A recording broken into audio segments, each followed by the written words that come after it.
नमस्कार, city news Bareilly में आपका स्वागत है। मैं हिना खान। आइए चलते हैं आज के समाचारों की ओर। 7 फरवरी से होने वाली बोर्ड परीक्षा को लेकर DIOS कार्यालय पर हुआ बैठक का आयोजन। उप मुख्यमंत्री दिनेश मिश्रा द्वारा 2 दिन पहले एक बैठक कर अधिकारियों को निर्देश दिए गए थे कि इस बार 7 फरवरी से शुरू होने वाली बोर्ड की परीक्षा को नकल विहीन कराया जाएगा, जिसको लेकर सोमवार को DIOS कार्यालय पर एक बैठक का आयोजन किया गया था।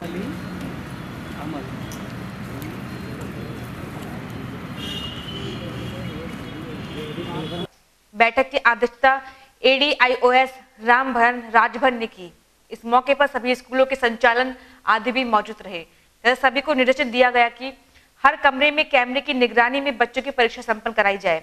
अगर कोई भी अपने संस्थान में नकल करता हुआ पकड़ा गया तो उसके खिलाफ सख्त कार्रवाई की जाएगी, जिसको लेकर रणनीति बना दी गई है। किसी भी छात्र के पास अगर नकल की सामग्री आदि मिलती है तो उस छात्र के खिलाफ भी कठोर दंडात्मक कार्रवाई की जाएगी। इस मौके पर बैठक में मौजूद पुलिस विभाग ने कहा गया कि हर विभाग पर पुलिस टीम मौजूद रहेगी। इस बारे में जानकारी देते हुए ADIOS रामभरन राजभर ने बताया, हमारी बोर्ड परीक्षाएं 7 फरवरी से प्रारंभ हो रही हैं। बोर्ड परीक्षा से संबंधित हमारी संपूर्ण तैयारियां कर ली गई हैं। केंद्र व्यवस्थापक, अतिरिक्त केंद्र व्यवस्थापक, कक्ष निरीक्षक, सचल दस्ता इत्यादि सबकी तैयारियां कर ली गई हैं। बड़ी मुस्तैदी से यह परीक्षा जो है कराई जाएगी। नकल विहीन और शांतिपूर्ण ढंग से परीक्षा विभाग के द्वारा, जिला विद्या निरीक्षक के द्वारा जनपद में संपन्न कराई जाएगी।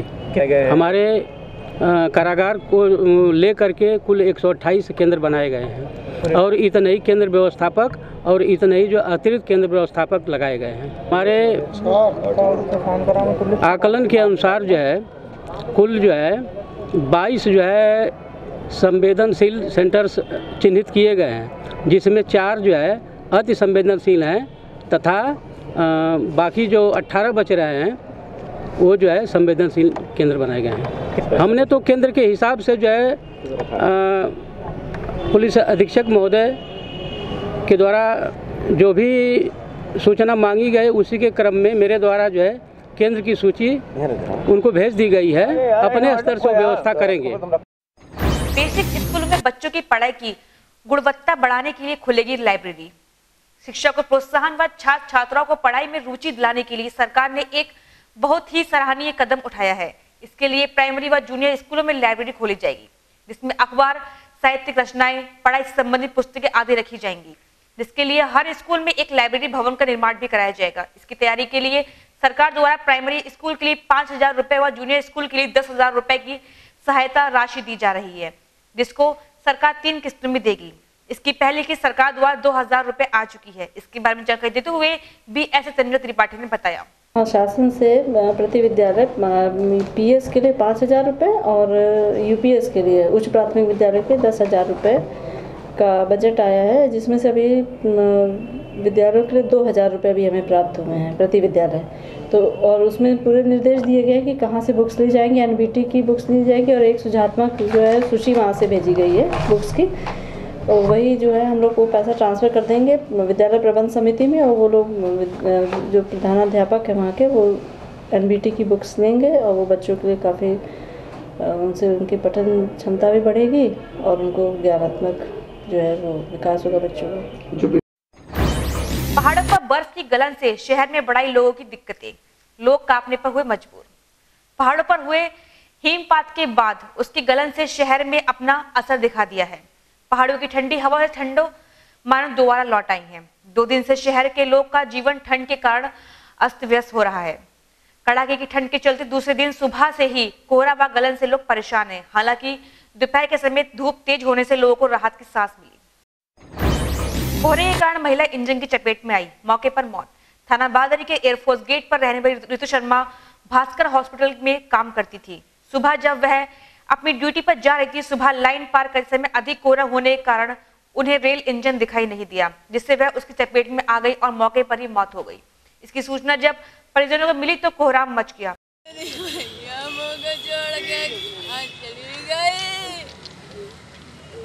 इस बारे में जानकारी देते हुए मृतका के परिजनों ने बताया, मतलब ये तो ड्यूटी जा रही थी, भास्कर में ड्यूटी करने जा रही थी। कौन है आपकी? मैडम है, अच्छा। शर्मा है। हाँ, क्या हुआ और बताएं। ये मृतका जो है वो हमारे छोटे भाई की पत्नी है, जो कि सुबह सवेरे भास्कर हॉस्पिटल में ड्यूटी के लिए जा रही थी अच्छा, और इंजन आया, इंजन से टकरा करके उसकी मौत हो गई। किस समय की बात है ये? ये सुबह करीब 8 बजे के आसपास। ठीक। भारतीय कम्युनिस्ट पार्टी ने सेठ दामो स्वरूप पार्क में प्रदेश सरकार के खिलाफ किया धरना प्रदर्शन।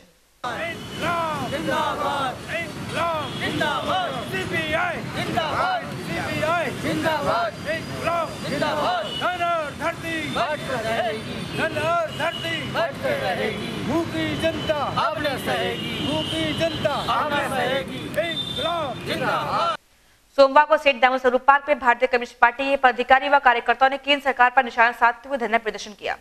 इस मौके पर उन लोगों ने जमकर नारेबाजी की, साथ ही सरकार को झूठी और झांसेबाज सरकार को आगामी लोकसभा चुनाव में सबक सिखाने की बात कही। साथ ही मांग की कि अगर आवारा पशुओं से किसानों की फसल उजड़ने से बचाने के लिए उन पशुओं को पकड़वा कर गौशाला में पहुंचवाया जाए। साथ ही अभी तक किसानों का चीनी मिलों द्वारा गन्ने का बकाया भुगतान जल्द कराया जाए। प्रदेश में बिगड़ रही कानून व्यवस्था को दुरुस्त कराया जाए। अपनी 8 सूत्री मांगों को लेकर उन्होंने इसके बाद डीएम को राज्यपाल को संबोधित ज्ञापन भी दिया।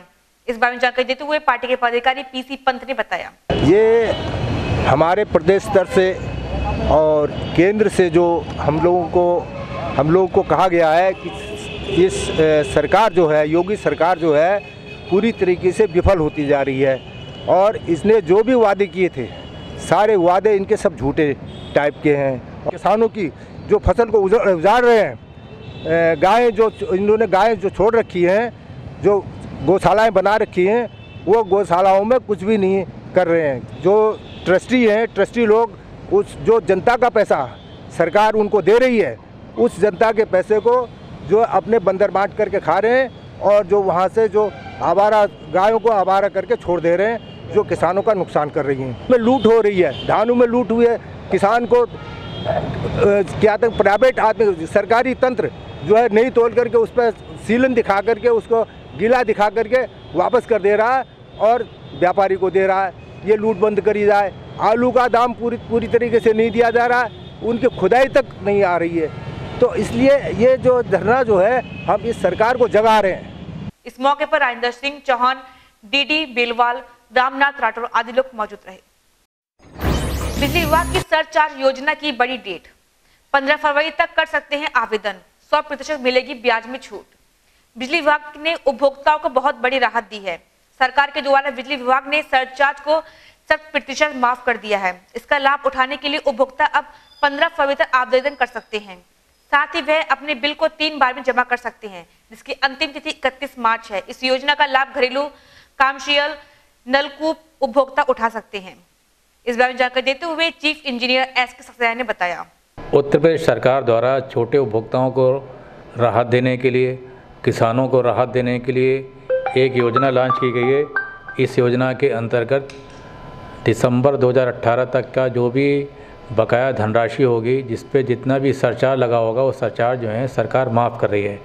इसमें घरेलू विधा के अंतर्गत 2 किलोवाट विद्युत भार वाले उपभोक्ता और निजी नलकूप के उपभोक्ता जिनकी की बिलिंग LMP 5 श्रेणी के अंतर्गत हो रही है, वो इस योजना के अंतर्गत आच्छादित हैं। पूर्व में योजना 31 जनवरी 2018 तक के लिए मान्य थी। वर्तमान में सरकार ने इस योजना को 15 फरवरी 2019 तक के लिए विस्तारित कर दिया है। इस योजना के अंतर्गत 30% अपनी धनराशि जमा करके अपना पंजीकरण करा सकते हैं। पंजीकरण कराने के उपरांत उनको अगर कोई बिल संशोधन की आवश्यकता है तो बिल संशोधित किया जाएगा, अन्यथा उनका दिसंबर 2018 तक का जो भी सरचार्ज होगा वो सरचार्ज माफ़ करके उनको बकाया धनराशि का भुगतान करना होगा। वो अपनी बकाया धनराशि का भुगतान 31 मार्च 2019 तक कर सकते हैं। इस योजना में जो सबसे ख़ास बात है, वो ख़ास बात ये है कि सारा पंजीकरण ऑनलाइन सिस्टम पे हो रहा है।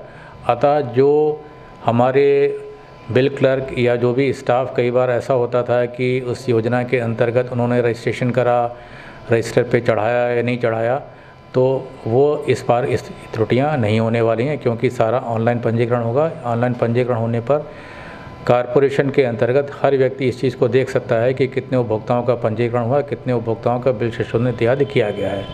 अतः सभी लोगों से अनुरोध है कि इस योजना का अधिक से अधिक लाभ उठाएं, अपना पंजीकरण कराएं और देश की प्रगति में सहायता। असल में ये छोटे से ब्रेक का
रक्षपाल बहादुर संस्थान समूह की अधिशासी अध्यक्षा श्रीमती वीना माथुर के अथक प्रयास से शिक्षा के क्षेत्र के साथ साथ DR हॉस्पिटल, प्रधानमंत्री जन आरोग्य योजना, आयुष्मान भारत के अंतर्गत पंजीकृत अस्पताल DR अस्पताल में उपलब्ध चिकित्सा विभाग हैं मेडिसिन, जनरल सर्जरी, दूरबीन विधि सर्जरी, स्त्री रोग, बाल रोग, अस्थि रोग, क्रिटिकल केयर, नेत्र रोग, डेंटल सर्जरी, 24 घंटे दवाखाना, 24 घंटे इमरजेंसी, डिजिटल एक्सरे, ECG, सामान्य प्रसव ऑपरेशन द्वारा प्रसव के विशेष पैकेज, पैथोलॉजी। अस्पताल में आधुनिक मशीनों द्वारा विभिन्न जांचें भी की जाती हैं। RBMI कैंपस, बदायूं रोड, बुखारा, कांधरपुर रोड, फरीदपुर बाईपास, बरेली। 24 घंटे आपातकालीन मोबाइल नंबर 8475000844। ब्रेक के बाद फिर आपका स्वागत है। से झुलसी 12 वर्षीय किशोरी की मौत। थाना मीरगंज के गहवरा गांव में रामपाल व उनकी पत्नी की मृत्यु के बाद उनके दोनों बच्चे अपने चाचा चाची के पास रहते थे। रविवार को रामपाल की 12 वर्षीय बेटी संगीता सुबह 6 बजे घर में झाड़ू लगा रही थी। इस बीच वह रही कुप्पी से उसके कपड़ों में आग लगी। जब तक उसने शोर मचाया वह काफी जल चुकी थी। इलाज के लिए उसे शहर के निजी अस्पताल में भर्ती कराया गया, जहां आज उसकी मौत हो गई। इस बारे में जानकारी देते हुए मृतका के परिजनों ने बताया। घटना ये हुई थी, रोज की तरह ये सुबह उठती थी लगभग 5:30 6 बजे। कौन? संगीता। आपकी कौन थी? ये मेरी चचेरी बहन थी। झाड़ू लगाती थी तो शाम को तो सुबह में ये झाड़ू लगा रही थी, तभी बाहर तो लगा दी, अब घर में थोड़ा अंधेरा था तो इसने डब्बी जला के रखी थी थोड़े स्लिप पे, तो स्लिप पे लगा के रखी थी तो इसने ओढ़ने अपनी जो है साल ओढ़ी, तो ओढ़ने से इसकी डब्बी पूरे शरीर पर आ गिरी। उससे ये इसमें शरीर में आग लगी, उन्होंने कपड़े पहने हुए थी तो ये शरीर में आग बैठ गई, जल गई। तो मौके पे ख़त्म हुई अस्पताल में हुई? ना मौके पे ना था, तो अस्पताल में हुई थी। अच्छा, कब हुई ख़त्म? ये रात हुई है, करीब 1:30-2 बजे के टाइम हुआ। 6 फरवरी को प्रगतिशील समाजवादी पार्टी सेठ दामोदर पार्क में सरकार के खिलाफ करेगी धरना प्रदर्शन। आने वाले लोकसभा चुनाव को लेकर पार्टियों ने कमर कस ली है, जिसको लेकर आज प्रगतिशील समाजवादी पार्टी ने अपने पार्टी कार्यालय पर एक बैठक का आयोजन किया, जिसके मुख्य अतिथि पार्टी के प्रदेश महासचिव मोहम्मद शाहिद ने इस मौके पर एक पत्रकार वार्ता का आयोजन किया। रोजगार दिलाओ और दवाई पढ़ाई मुफ्त करो, ये हमारा पुराना नारा है। इस मौके पर उन्होंने बताया कि केंद्र व राज्य सरकार ने देश में विषम परिस्थितियां पैदा कर दी हैं। किसानों को उपज का न लाभकारी मूल्य मिल पा रहा है और न ही पूरी तरह से सरकारी खरीद पा रहे हैं। गन्ने का भुगतान भी समय से नहीं हो पा रहा है। पक्षपात के चलते देश की धर्मनिरपेक्षता व संविधान खतरे में है। इस बारे में जानकारी देते हुए प्रदेश सचिव मोहम्मद शाहिद ने बताया।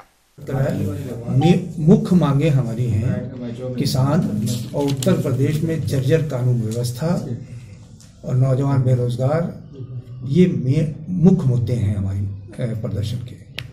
लोगों ने ये बात कही कि बाहुबली को नहीं लड़ाएंगे, आज वही लोग उनके साथ गठबंधन में बैठे हैं। क्या जवाब देंगे वो लोग जिन लोगों ने कहा था कि मैं बाहुबली से नहीं लड़ूंगा?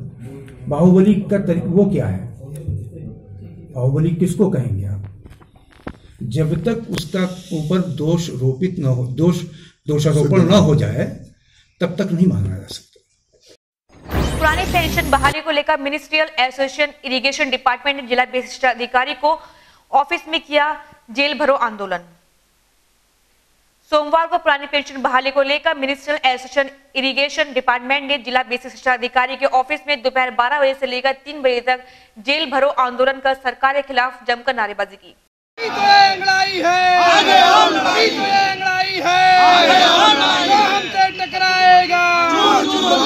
हमसे टकराएगा, अजय सिंह संघर्ष करो, अजय सिंह संघर्ष करो, आवाज दो, आवाज दो। इंकलाब जिंदाबाद, जिंदाबाद जिंदाबाद, इंकलाब जिंदाबाद, जिंदाबाद जिंदाबाद, आवाज दो। साथ ही उन लोगों ने सरकार से जल्द पुरानी पेंशन बहाली की मांग की। अगर सरकार ने उनकी मांगों को पूरा नहीं किया तो वह आगामी लोकसभा चुनाव में एक तरफा वोट कर सरकार के खिलाफ सबक सिखाएंगे। इस मौके पर भारी संख्या में कर्मचारी अधिकारी मौजूद रहे। वहीं आंदोलन का संचालन कर रहे पदाधिकारी ने बताया। और राज्य कर्मचारी संयुक्त परिषद और प्राथमिक शिक्षक संघ, जूनियर शिक्षक संघ मिलकर ये S4 एक संगठन जो बना था से 8 साल पूर्व, उसी के बैनर तले ये आंदोलन चल रहा है। और सिर्फ एक ही मांग है इस संगठन की, S4 की, कि पुरानी पेंशन बहाल की जाए। जिस तरीके से MP, MLA, विधायक अन्य राजनीतिक पेंशन मिलती है, उन्हें OPS मिल रही है, पुरानी पेंशन मिल रही है, कर्मचारियों पर ये NPS क्यों थोपी गई है? इसी सरकार ने हमें पे लागू किया था और हम इसी सरकार से ये कहते हैं कि इसे वापस किया जाए। और जब तक ये हमारी OPS वापस नहीं होगी, हम लोग यथावत निरंतर सतत रूप से OPS के लिए आंदोलन करते रहेंगे। और ये आंदोलन अब तक जिलों में था, अब 18 तारीख को हमारा लखनऊ प्रदेश की राजधानी में, 19 को देश की राजधानी में रामलीला मैदान में होने जा रहा है। साथ ही उन लोगों ने सरकार से जल्द पुरानी पेंशन बहाली की मांग की। अगर सरकार ने उनकी मांगों को पूरा नहीं किया तो वह आगामी लोकसभा चुनाव में एक तरफा वोट कर सरकार के खिलाफ सबक सिखाएंगे। आज दिनांक 5 फरवरी 2019 को संयुक्त संघर्ष संचालन समिति के मुखिया माननीय SP तिवारी जी के आह्वान पर कार्यालय जिला बेसिक शिक्षा अधिकारी के प्रांगण में आयोजित एक दिवसीय जेल भरो आंदोलन का हम लोग पूर्ण समर्थन करते हैं एवं हम लोगों ने अपनी संख्या बल के साथ इसमें प्रतिभाग किया है। मैं चेताना चाहता हूं उत्तर प्रदेश की गूंगी बहरी सरकार को कि यदि हमारी मांगों को पूरा नहीं किया गया तो आने वाले चुनावों में इसका परिणाम उसे भुगतना पड़ेगा। और इससे पूर्व भी उत्तर प्रदेश राज्य कर्मचारी महासंघ ने 15 नवंबर 2018 को एक दिवसीय धरना दिया था और ज्ञापन दिया था 4 सूत्रीय मांगों को लेकर, जिसमें पुरानी पेंशन बहाल एक अहम मांग थी। उसके उपरांत 2 दिवसीय हड़ताल की थी दिनांक 8 व 9 जनवरी 2019 को 4 सूत्रीय मांगों को लेकर, जिसमें सरकार ने एक मांग को पूरा किया है, चिकित्सा प्रतिपूर्ति से संबंधित मांग को पूरा किया है शासनादेश निर्गत करके। और यदि हमारी पुरानी पेंशन बहाल नहीं हुई तो मैं बताना चाहता हूं, आने वाले चुनावों में ये कर्मचारी एक जन जागरण करेगा और जनता के बीच में जाकर इनकी दोहरी नीतियों को, दोहरे मापदंड को जनता के बीच में ले जाएगा और इनसे सत्ता छीनने का कार्य करेगा। इस मौके पर भारी संख्या में कर्मचारी अधिकारी मौजूद रहे। उर्स-ए-हबीब-ए-मिल्लत के मौके पर युवा बरेली सेवा क्लब की जानिब से दरगाह हबीब मियां पर चादर पेश की गई।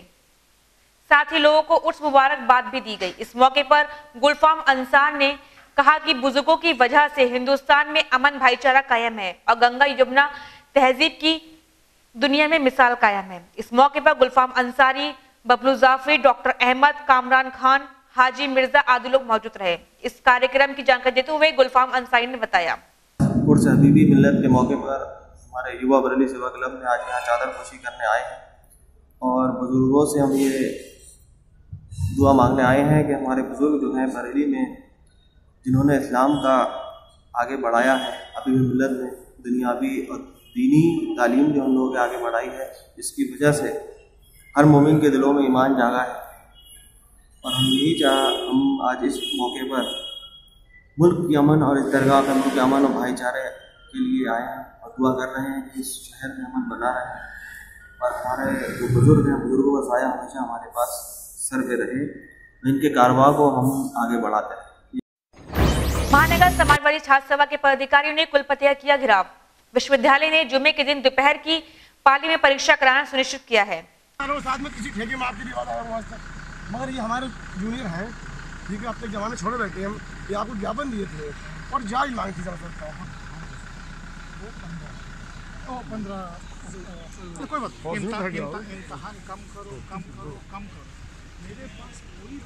जिसको लेकर महानगर समाजवादी छात्र सभा के पदाधिकारी व कार्यकर्ताओं ने इसका विरोध किया। इतना ही नहीं, विश्वविद्यालय प्रांगण से जा रहे कुलपति का घेराव किया। साथ ही मांग की कि दोपहर की पाली में होने वाली परीक्षा को अन्य तिथि में कराया जाए, जिससे मुस्लिम समुदाय के छात्र छात्राएं नमाज पढ़ने से वंचित न रहे।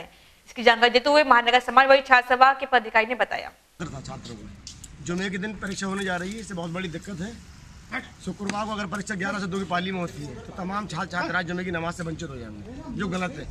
आज तक के इतिहास में विश्वविद्यालय प्रशासन ने कभी भी जुमे की नमाज के दौरान परीक्षा नहीं कराई है, लेकिन विश्वविद्यालय प्रशासन इस बार कराने जा रहा है तो इसका पुरजोर विरोध किया जाएगा। दूसरा मामला ये था फिजिकल एजुकेशन का और इन्वायरमेंट की मार्कशीट जो है कॉलेज नहीं भेजी जाती हैं। तीसरा MA उर्दू को लेकर था 3 सूत्रीय मांग पत्र सौंपा, इससे विश्वविद्यालय प्रशासन ने हम लोग को आज आश्वासन दिया कि जल्द से जल्द इसका समाधान किया जाएगा। अगर समाधान नहीं किया जाता तो पुरजोर विरोध किया जाएगा। सपेश्वर नाथ मंदिर में चल रही कथा का भक्तों ने लिया आनंद।